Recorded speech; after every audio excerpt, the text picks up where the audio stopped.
ำไมเหรอ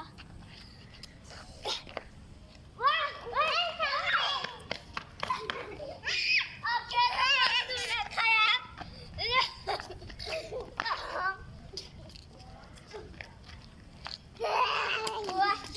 ื่อกี้มันตีลังกาไหม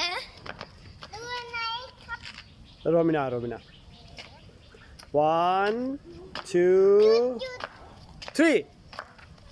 โอ้ ทุกคนดูนะครับ Provata